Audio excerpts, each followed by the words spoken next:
एकनाथ खडसे आणि गिरीश महाजन यांची विधान परिषदेमध्ये खडाजंगी बघायला मिळाली, यावर काय सांगू?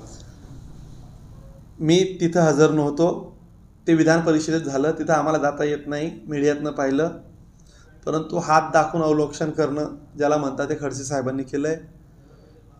खडसे साहेबांना त्यांच्या वयामानाने कदाचित काय बोलावं, कुठे बोलावं, कसं बोलावं याचं भान राहत नसेल. आणि शेवटी कायम वारंवार त्या तशा गोष्टी घडत असल्याने त्यांना देखील त्याच पद्धतीने उत्तर समोरचे देतील यात काही शंकाच नाही. खडसे साहेबांना सल्ला दिला असता, परंतु ते वयाने मोठे आहेत, त्याच्यामुळे मी त्यांना आता काही सल्ला देत नाही. मला असं वाटतं की जरा त्यांनी स्वतः काहीतरी आत्मपरीक्षण करावं.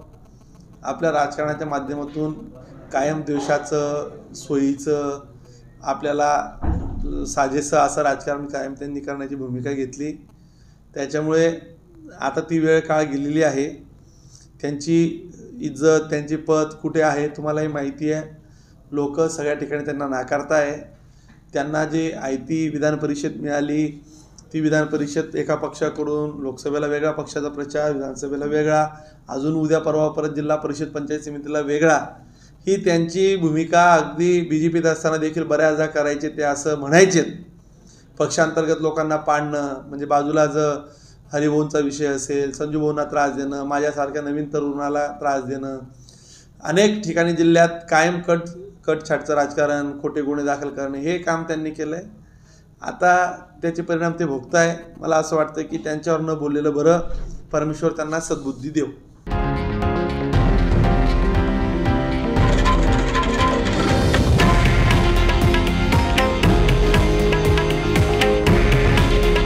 हे आहे देशातील नंबर 1 न्यूज नेटवर्क आणि आपण पाहत आहात TV9 मराठी.